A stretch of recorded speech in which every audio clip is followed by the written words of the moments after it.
I spent 32 years building a life with my husband Robert in Charleston, South Carolina.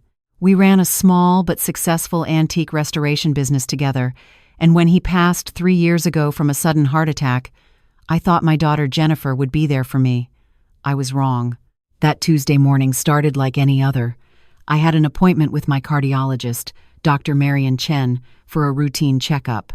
I'd been seeing her for 5 years, ever since my blood pressure started acting up. Jennifer insisted on driving me, which I thought was sweet at the time. The appointment went normally. Dr. Chen checked my vitals, asked about my medications, listened to my heart. Everything seemed fine. But as I was gathering my purse to leave, something strange happened. Dr. Chen walked me to the door, and as Jennifer stepped into the hallway to take a phone call, the doctor grabbed my hand. Her grip was tight, almost desperate. "Mrs. Patterson," she whispered, her eyes darting toward the hallway. "I need you to trust me. Don't go home with your daughter today. Call a friend, go to a hotel, anywhere but home." Before I could respond, she pressed something into my palm and quickly pulled away. Jennifer walked back in, all smiles. "Ready, Mom? I thought we could stop by that new cafe you mentioned." I nodded, my heart pounding. In my palm was a folded sticky note. I tucked it into my coat pocket, my fingers trembling. The drive home felt different. Jennifer kept asking questions about the appointment. "What did Dr. Chen say about your heart? Did she mention anything about your medications? She didn't recommend any tests or anything?" Each question felt loaded somehow. I gave vague answers, my mind racing. Why would Dr. Chen warn me? What did she know? When we pulled into my driveway, Jennifer's husband Marcus was there, leaning against his truck. This was odd. Marcus rarely came by during work hours. He managed a construction company and was always on job sites. "Hey, Carol," he called out, using the nickname only Robert had used. It always bothered me when Marcus did that. "Thought I'd help Jennifer with that garage cleanup you mentioned." I hadn't mentioned any garage cleanup. Inside my house, everything looked normal, but something felt off. Jennifer made tea, while Marcus disappeared into my home office, saying something about checking a loose floorboard he'd noticed last visit. I excused myself to the bathroom and finally read Dr. Chen's note. The words were written in frantic, barely legible handwriting. "Your daughter asked me to declare you mentally incompetent. She brought forged documents showing confusion and memory loss. I refused. She has papers ready to take control of your finances. Do not sign anything. You're in danger. My personal number, 843-555-0147. Call me tonight." My hands shook so badly I nearly dropped the note. Jennifer wanted to declare me incompetent? Why? I was 72, yes, but I balanced my own checkbook, managed my properties, drove, lived independently. This made no sense, unless it was about money. Robert and I had been careful. We'd invested well. When he died, I inherited everything. The business, our home, the 2 rental properties downtown, his life insurance, our retirement accounts. Jennifer knew I was comfortable, but she didn't know exactly how much. I'd never discussed the full extent with her. Last month, she'd asked to help me with my finances. Said it was too much for me to handle alone. I'd politely declined, told her I had a good accountant and financial advisor. She'd seemed upset but dropped it. Now this. I flushed the toilet for appearances and splashed water on my face. "Think, Maeve, think." When I came out, Jennifer was sitting at my kitchen table with a folder. "Mom, while you were in there, I was thinking, you know, it's been 3 years since Dad died. You've been so strong, but I worry about you managing everything alone. I brought some papers that would let me help you. Just some simple power of attorney documents so I can help with bills, talk to your bank if needed, stuff like that." She slid the folder toward me with a pen. "It's really straightforward. My friend's a lawyer and drafted these up for free. Just needs your signature." My heart hammered. This was it. This was what Dr. Chen warned me about. "Honey, that's so thoughtful, but I'm actually meeting Susan for lunch soon. Can I look these over tonight?" Jennifer's smile tightened. "Susan? You didn't mention lunch plans." "Oh, we just texted this morning. Senior Center book club thing." This was a lie. Susan was my neighbor, but we hadn't planned anything. I just needed them out of my house. Marcus appeared from the hallway, the floorboards fixed. Also noticed you might want to update your will, Carol. Heard Jennifer mention you haven't looked at it since Robert passed. How did he know that? I appreciate your concern, but my estate planning is current. Another lie, but my guard was fully up now. Jennifer stood, her cheerfulness cracking slightly. Mom, it would really help if you just sign these today. It's important. Why is it important today? It's not. I mean, it would be easier. The lawyer friend is only offering free services this week. Then I'll pay a lawyer to review them. I don't sign anything without my attorney looking at it first. Your father taught me that. The mention of Robert seemed to deflate Jennifer. She grabbed the folder. Fine, we'll talk later. They left, but Marcus's truck stayed parked on my street. I watched from my bedroom window. He wasn't leaving. He was watching my house. I grabbed my cell phone and called Dr. Chen's number with shaking fingers. She answered on the first ring. Mrs. Patterson? It's me. They were here. With papers. Just like you said. Listen to me carefully. Your daughter came to my office yesterday. She brought psychiatric evaluation forms she wanted me to sign, saying you have dementia and can't manage your own affairs. The forms looked official, but when I read them carefully, I realized she'd already filled in diagnoses, symptoms, everything. She just needed my signature to make it legal. But I don't have dementia. I know. That's why I refused. But Mrs. Patterson, she didn't leave angry. She left confident. She said she'd find another doctor who would help. That terrified me because it means she has a plan B. What do I do? First, you need to leave your house. Tonight. Don't tell anyone where you're going. Second, you need a lawyer. Immediately.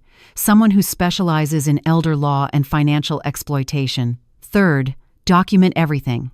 If they try to have you declared incompetent, you'll need proof you're of sound mind. This is my daughter. My only child. I know. I'm sorry. But I've been a doctor for 28 years. I've seen this before. Children who convince themselves they're entitled to their parents' money. Some even convince themselves they're helping.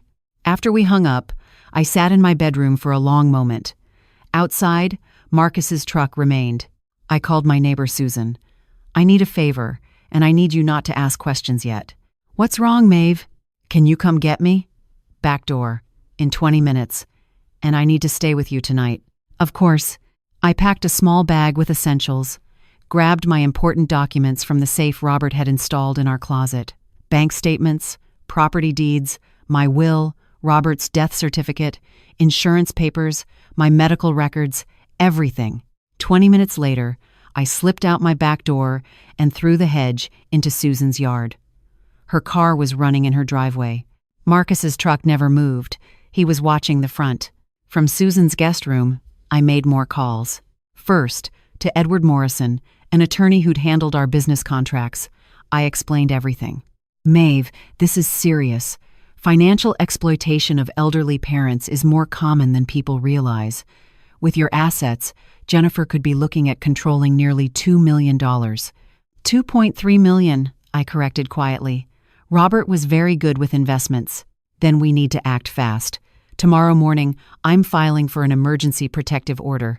We'll also need to secure your assets, maybe set up a trust that prevents anyone from accessing them without multiple signatures. I'll also recommend you get an independent cognitive evaluation to prove competency, just in case Jennifer tries to forum shop for a doctor who will declare you incompetent.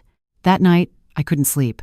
I kept thinking about Jennifer as a little girl, the way she'd helped in the shop, carefully cleaning antique furniture with Robert, her high school graduation, her wedding day, when I'd cried happy tears. Where had I gone wrong? The next morning, Edward called. We have a problem. Jennifer filed paperwork this morning claiming you're a vulnerable adult in need of guardianship. She's got a statement from a doctor, Richard Halloway, claiming you showed signs of severe cognitive decline. I've never met any Dr. Halloway. I know. I already checked. He's a retired psychiatrist who lost his license in Florida 3 years ago for ethics violations. He moved to South Carolina 6 months ago. Apparently, he's willing to sign documents for cash. She found someone. Yes. But here's the thing. She filed in the wrong county. probably hoping to get a sympathetic judge who doesn't know you. I've filed in Charleston County, where you're known. Judge Williams has known you for years from the Historical Society. We have a hearing tomorrow." The hearing was surreal. Jennifer showed up with Marcus and a lawyer I didn't recognize. She looked shocked to see me there with Edward. The judge reviewed both filings and turned to Jennifer's lawyer. "Counselor, your filing claims Mrs. Patterson is unable to care for herself, yet she's sitting here, clearly coherent, with her own attorney. She appears to have dressed herself, driven here, and is participating fully in these proceedings. Can you explain this discrepancy?" Jennifer's lawyer fumbled. "Your Honor, our medical expert Dr. Holloway will testify." "Dr. Holloway isn't licensed to practice in South Carolina. His testimony is inadmissible." Edward stood. "Your Honor, I'd like to submit Mrs. Patterson's medical records from Dr. Marion Chen, her cardiologist of 5 years, who examined her 3 days ago and found her completely competent. I also have a cognitive evaluation completed yesterday by Dr. Sarah Kim at Charleston Neurological Associates. Mrs. Patterson scored perfectly normal for her age group." The judge looked at Jennifer. "Miss Patterson Williams, did you attempt to have another physician sign false documents declaring your mother incompetent?" Jennifer's lawyer whispered to her frantically. She didn't answer. "I'm dismissing this petition with prejudice," the judge ruled. "Furthermore, I'm granting Mrs. Patterson's request for a protective order. Miss Patterson Williams, you are not to contact your mother, visit her property, or attempt to access her financial accounts. Violation will result in contempt charges. This court is adjourned." Jennifer's face went white, then red. As I walked past her to leave, she grabbed my arm. "Mom, please. You don't understand. Marcus lost his business. We have so much debt. I was just trying to help us both. You don't need all that money. You're alone." I pulled my arm free. "I raised you better than this, Jennifer. That should have been the end." It wasn't. 2 weeks later, Susan called me at 2 a.m. "Maeve, your house is on fire." I drove there in my nightgown with a coat thrown over it, fire trucks everywhere. The blaze was massive, clearly arson. Fire investigators found accelerant poured throughout the first floor. My home of 32 years. The place where Robert and I built our life, gone. But here's what Jennifer didn't know. After Robert died, I'd installed a comprehensive security system with cameras. Everything was cloud-backed up. The footage showed Marcus breaking a back window at 11 p.m. and pouring gasoline throughout the house.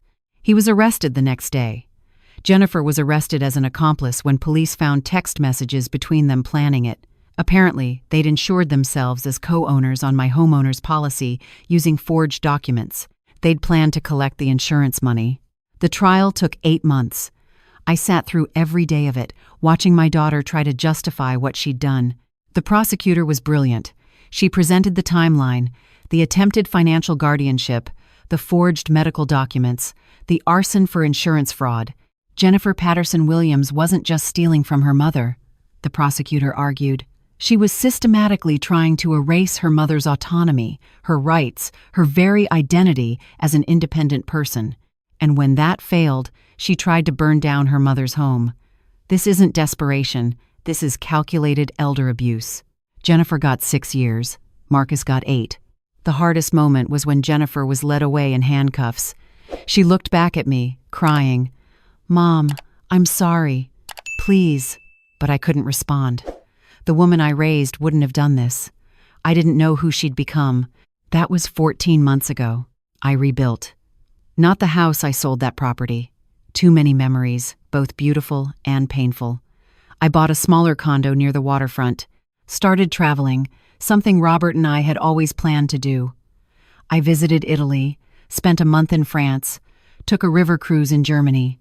The antique business is closed now. I donate to Robert's memory instead, funding a scholarship for young entrepreneurs. I still think about Jennifer every day. I wrote her one letter, 6 months into her sentence. I told her I forgive her, because holding on to anger was poisoning me. But I also told her that forgiveness doesn't mean forgetting, or excusing, or pretending it didn't happen. I told her that when she's released, I hope she's found a way to become the person I raised her to be. But I also told her that I can't be in her life anymore. Some betrayals are too deep. she wrote back. Her letter is in my desk drawer. I haven't opened it. Maybe someday I will. Maybe not. What I learned is this. Being someone's mother doesn't mean they get to consume you. Family is precious, but not at the cost of your safety, your dignity, your life. Dr. Chen saved me that day in her office. Her courage to break protocol and warn me risking her career, potential lawsuits gave me the chance to protect myself. I'm 73 now. I have friends, I have my health, I have my independence, and I have something I didn't have before. The absolute certainty that I can survive anything, even the day your daughter tries to steal your life. Sometimes people ask if I regret having Jennifer. Given everything, I don't. She gave me joy for many years. Those years were real, even if they ended in heartbreak. But I also don't regret saving myself. There's a difference between being a loving mother and being a victim. I spent 32 years being the first. I refuse to spend my remaining years being the second. That Tuesday morning, when Dr. Chen pressed that note into my palm, she gave me more than a warning. She gave me permission to fight back, to value myself, to recognize that my life and my autonomy mattered. I'm grateful I listened. If you're older, if you have adult children, if you have assets they might want, please, hear this. It's not paranoid to protect yourself. It's not selfish to maintain control of your own life. It's not cruel to set boundaries. And if someone in authority, a doctor, a banker, a lawyer, gives you a warning that seems dramatic or paranoid, listen to them. They're seeing something you might be too close to see. Trust your instincts. Document everything. Don't sign papers without your own attorney reviewing them. And remember, you are not just somebody's parent. You are a whole person with rights, dignity, and value. Don't let anyone take that from you, not even your own child.